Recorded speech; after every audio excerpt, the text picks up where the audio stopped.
네, 발표 시작하도록 하겠습니다. 제가 준비한 논문은 2020년도에 EMNLP에 나온 Sequential Modeling of the Evolution of Word Representations for Semantic Change Detection이라는 논문입니다.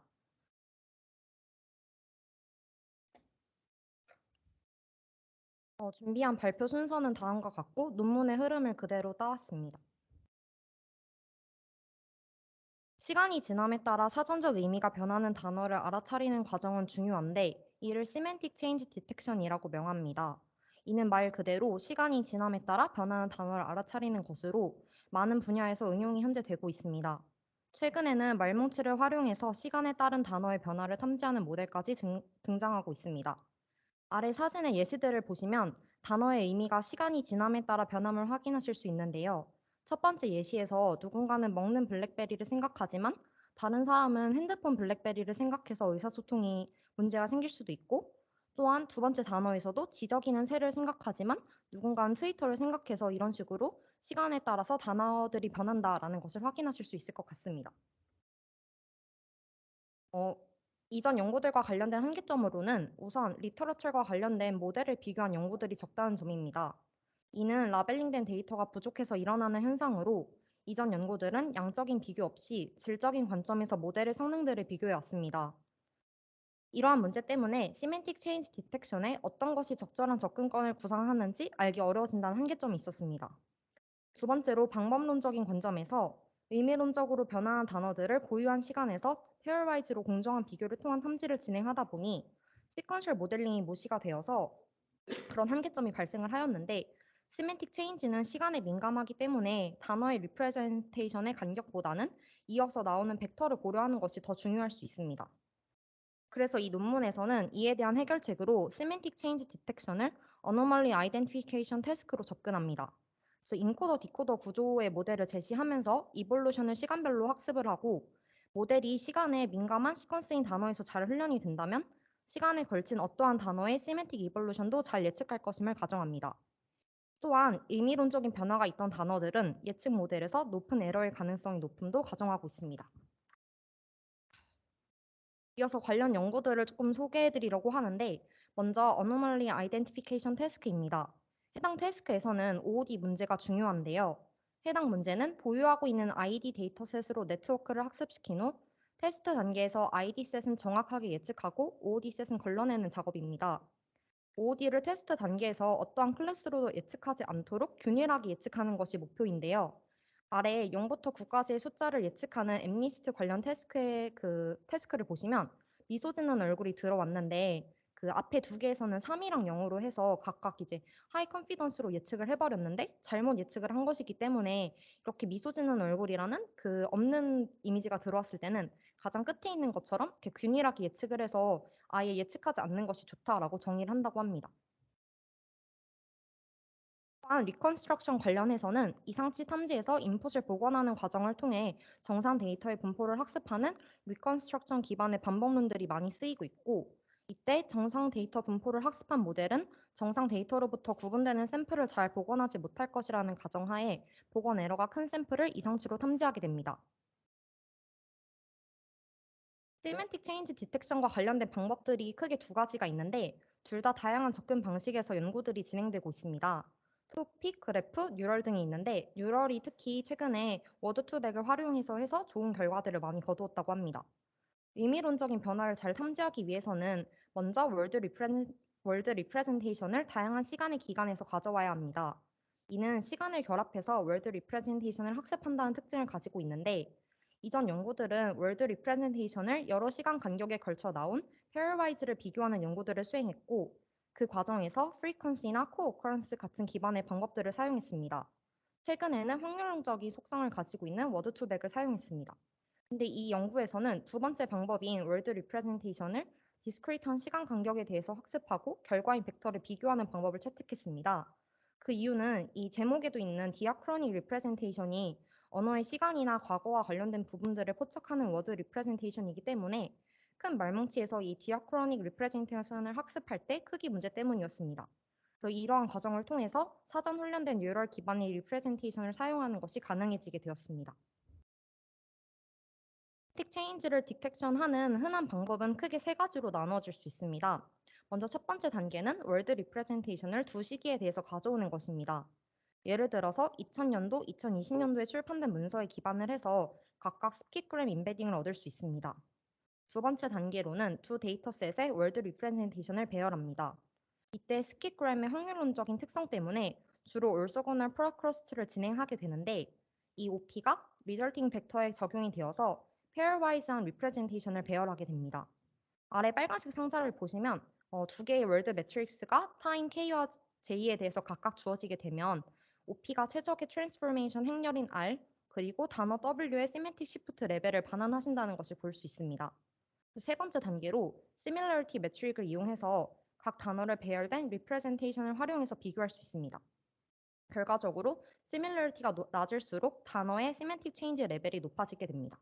이런 과정들은 효율적이고 빠르다는 장점을 가지고 있지만 리니얼 트랜스포메이션에 기반을 하고 있어서 월드 리프레젠테이션을 단어로 비교하기 때문에 템포럴한 차원을 무시하게 된다는 한계점을 가지고 있습니다.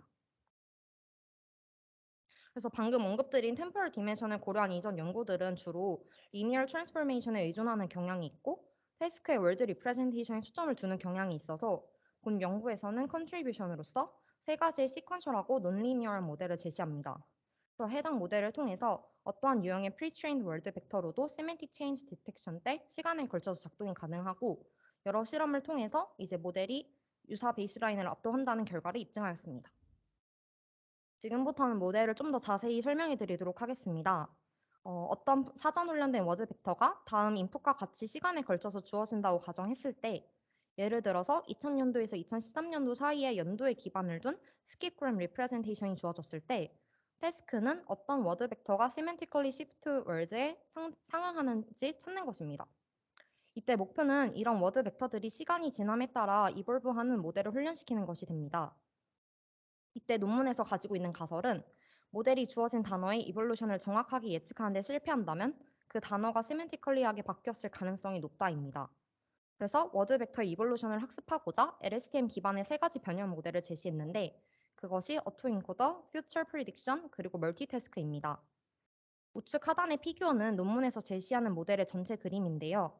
다양한 시간 순서 단어 벡터인 사전의 셋을 나타내는 시퀀스가 두 LSTM 레이어에 인코딩이 되고 남색 디코더인 리컨스트럭션 그리고 빨간색 디코더인 퓨처 프리딕션에 통과될 수 있습니다. 이때 상황에 따라서 두 개의 디코더는 따로 혹은 함께 훈련이 가능합니다. 세 개에 대해서 하나씩 좀 더 자세히 설명드리겠습니다. 먼저 어토인코더는 트레이닝 셋에 있는 월드 벡터의 전체 시퀀스가 어토인코더에 넣어져서 그들을 어떻게 리컨스트럭트 할지를 학습합니다. 시멘틱 체인지 태스크가 템포럴 디멘션과 관련이 있기 때문에 RNN으로 어토인코더를 모델링하였습니다. 인코더는 두 개의 LSTM 레이어로 구성되어 있고 첫 번째 레이어가 인풋 시퀀스를 인코딩하고 히든 스테이트를 두 번째 레이어의 인풋으로 해서 보내면 두 번째 레이어의 결과가 마지막 인코디드 스테이트로 나오게 되는 구조입니다. 이때 i번의 시간만큼 복사가 되고 이 값들이 디코더의 인풋으로서 넣어지게 됩니다. 디코더는 인코더와 거의 유사한 구조로 두 번째 LSTM 레이어의 꼭대기에 추가적인 덴스 레이어가 있습니다. 이때 논문이 가지고 있는 가정은 테스트셋에서 높은 에러를 가져오는 단어들이 주어진 시간 동안 시멘틱이 많이 바뀐 애들이라는 것입니다. 두 번째로는 퓨처 프리딕션인데요. 앞서 말씀드린 어토인코더 방식은 단어가 과거, 즉 타임 i-1까지의 시멘틱이 바뀌었는지를 알 수 있는 경우입니다. 그렇기 때문에 시멘틱의 변화를 타임 i-1 이후를 예측하는 데 관심이 있다면 이 퓨처 프리딕션 모델을 써야 합니다. 과거 단어의 리프레젠테이션이 주어졌을 때 사전에서 단어의 퓨처 리프레젠테이션을 길이 t의 시퀀스에 기반해서 예측합니다.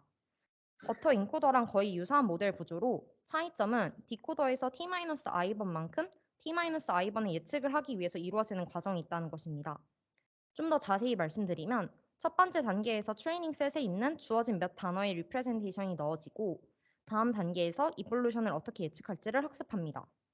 해당 모델의 경우 워드 벡터의 전체 시퀀스에서 작동하기 위해서 첫 번째 단계에서 월드 리프레젠테이션만을 인풋으로 필요해 하고 그 다음 단계에서 리프레젠테이션을 예측하는 방법으로 학습해 갑니다.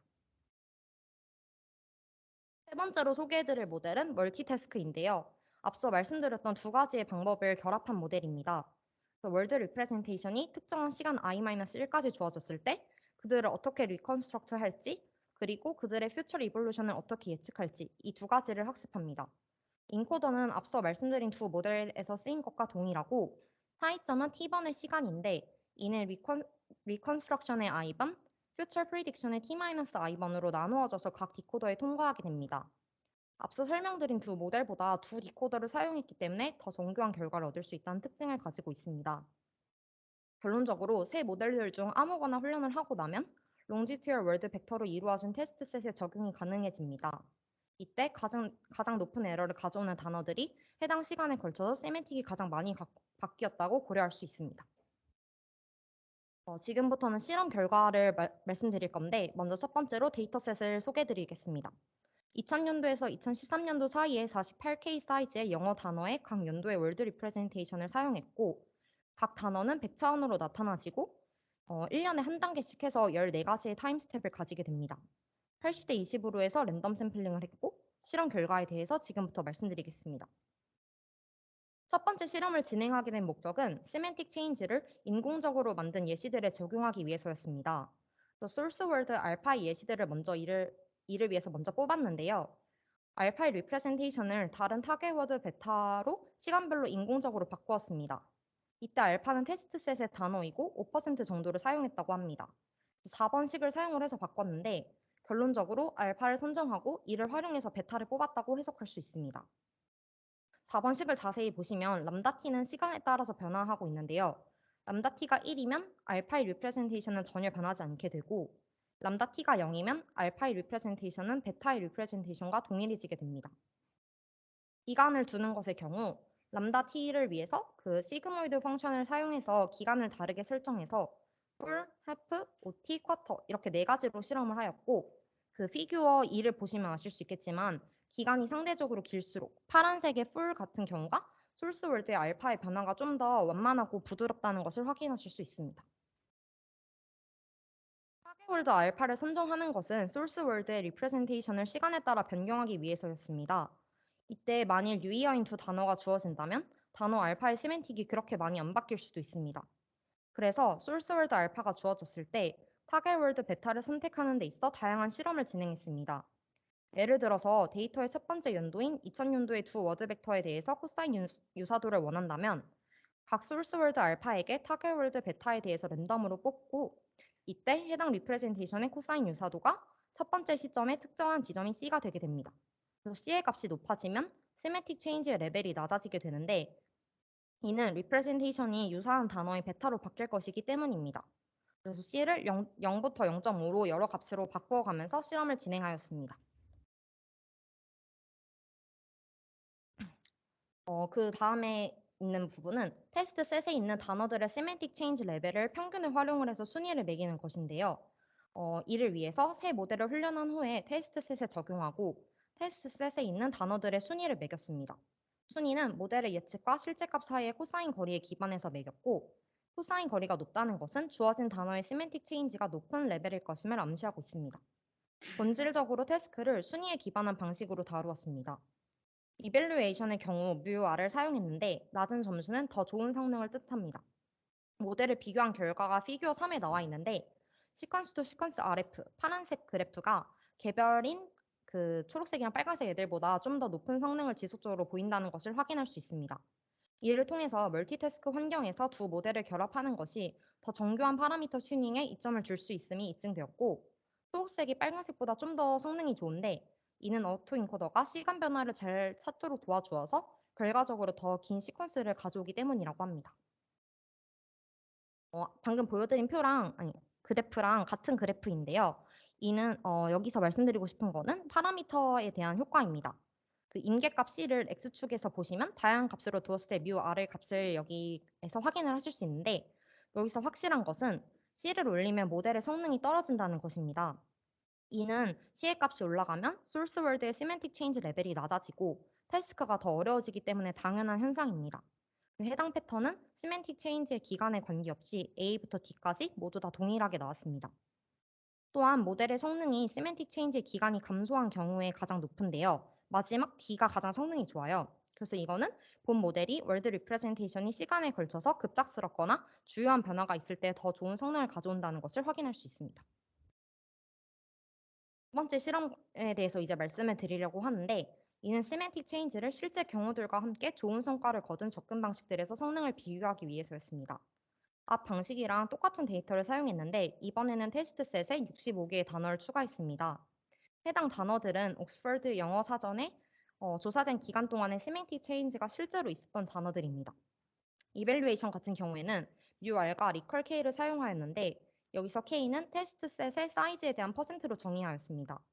뮤는 낮을수록 더 좋고 리컬 K는 높을수록 더 좋기 때문에 결론적으로 낮은 뮤랑 높은 리컬 점수를 가지고 있는 것이 더 나은 모델이라고 해석할 수 있습니다. 모델의 경우 본 논문에서 제시하는 모델 3가지를 4가지 베이스라인과 비교하였습니다. 4가지 베이스라인을 지금 좀 더 자세히 말씀드리도록 하겠습니다. 먼저 파란색으로 표시된 랜드는 랜덤하게 생성을 해서 만들었고, 두 번째로 초록색 네모에 있는 프로크러스트 기반의 베이스라인들은 모델링에서 쓰인 가장 마지막 연도인 2013년도의 월드 벡터를 첫 번째 연도인 2000년도에 기반해서 배열을 하고, 단어들을 두 연도 사이의 코사인 거리에 기반해서 순위를 매겼습니다. 이 세 가지가 이 안에서도 있는데, 이 세 가지의 차이점은 얼라이먼트를 학습하기 위한 사용한 보캐블러리와 관련이 있다고 합니다.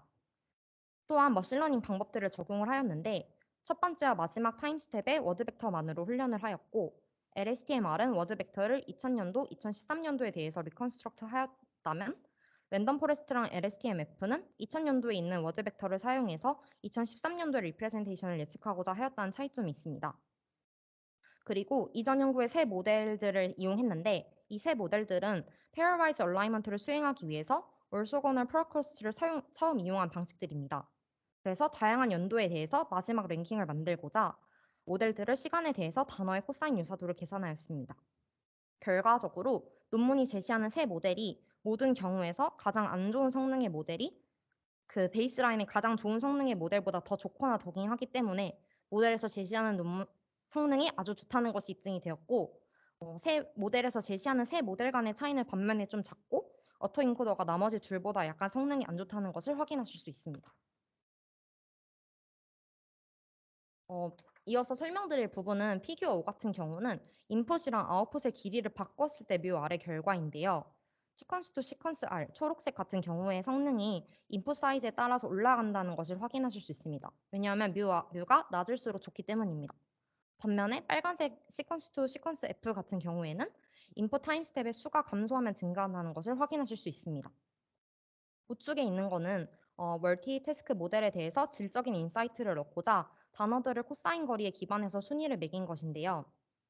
세멘틱 시프트를 가장 잘 탐지하는 단어는 트윗인데, 모델한테 가장 어려운 단어들은 반면에 활망산이란 치즈나 아니면 even, unlike 같은 단어들입니다. 해당 단어들은 소셜미디어의 문맥에서는 이제 새로운 의미를 얻었지만, 워드2백 기반의 리프레젠테이션은 이들의 시멘틱 시프트를 포착하기엔 충분하지 않았음을 확인할 수 있습니다. 그래서 논문에서는 해당 문제를 콘텍스추얼 월드 리프레젠테이션의 해결책을 제시할 수도 있다면서 후속 연구를 제기합니다. 이제 결론인데요. 제가 오늘 소개해드린 이 논문에서는 LSTM 기반의 아키텍처에서 세 가지 변형 형태의 논리니얼하고 시퀀셜한 모델을 제시를 하였습니다. 또한 단어의 시멘틱 체인지의 레벨을 측정하기 위해서 시퀀셜한 방법으로 타임별로 이볼루션을 트래킹하였고, 이를 위해서 어토인코더, 퓨처 리프레젠테이션, 그리고 둘을 결합한 방법까지 제시를 하였습니다. 그래서 여러 데이터에서 성능 향상을 입증을 하면서 이 시간별로의 워드 벡터의 시퀀셜 모델링의 중요성을 강조하였습니다. 논문 소개는 여기까지인데, 제가 그 다음 연도에 나온 2021년도에 나온 논문 EMNLP 후속 연구 비슷한 연구를 하나 좀 더 소개해드리고 싶어서 가지고 와서 이 논문을 좀 더 말씀드리고 발표를 마무리하도록 하겠습니다. 이 논문 같은 경우에는 OOD를 어떻게 잘 찾을 것이냐, 이거를 알아내는 게 목표인데, NLP 같은 경우에 일반적인 분포 변화의 유형에 따라서 OOD 예제가 분류된다고 합니다. 예를 들어서 그 영화 리뷰가 있을 때 크게 두 가지로 표현될 수 있다고 가정을 하는데, 첫 번째가 그 서로 다른 레이블에서 불변인 백그라운드 피처를 있고, 두 번째가 예측 작업에서 구별력이 있는 시메틱 피처입니다. 예를 들어서 영화 리뷰가 있으면 영화가 뭐 역사 영화도 있고 아니면 뭐 다른 영화 종류들이 있으니까, 그런 식으로 백그라운드 피처는 그런 데서 차이점을 발휘하는 거고, 시메틱 피처는 약간 문맥이나 약간 말투 약간 이런 거에서 좀 차이점을 가져올 수 있다고 볼 수 있는데요. 그래서 테스트 타임 때 주요한 변화로 특징화되는 두 가지 유형의 OOD를 고려하기 위해서 백그라운드랑 시멘틱 피처가 있다고 논문에서 말을 합니다. 근데 해당 피처들은 종종 동시에 발생을 하게 되는데 이럴 때는 보통 하나의 경우가 우세한다고 합니다. 백그라운드 피처가 우세하는 경우는 도메인이나 텍스트의 스타일이 변화하는 경우이고 시멘틱 피처가 우세하는 경우는 테스트 때 보이지 않았던 클래스가 등장하는 경우입니다.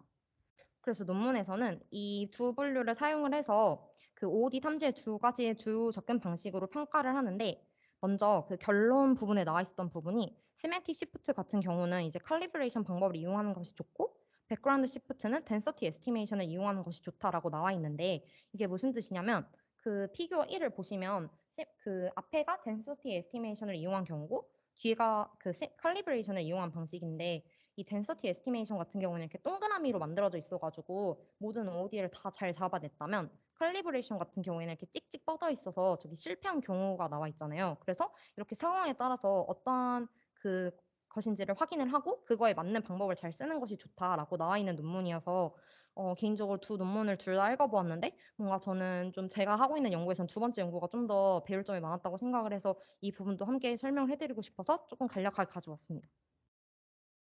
그래서 제가 방금 말씀드린 부분은 제가 NLP 스터디에서 발표를 했었었는데 제가 블로그에 정리를 해놔가지고 혹시 좀 더 논문이 궁금하시면 자세히 보고 싶으신 분들은 참고를 해주시면 좋을 것 같고 이 발표를 준비하는 과정에서 이 저자분이 남겨주신 페이퍼 톡을 좀 활용을 많이 해서 도움을 많이 받았습니다. 네, 제가 준비한 발표는 여기까지입니다. 감사합니다.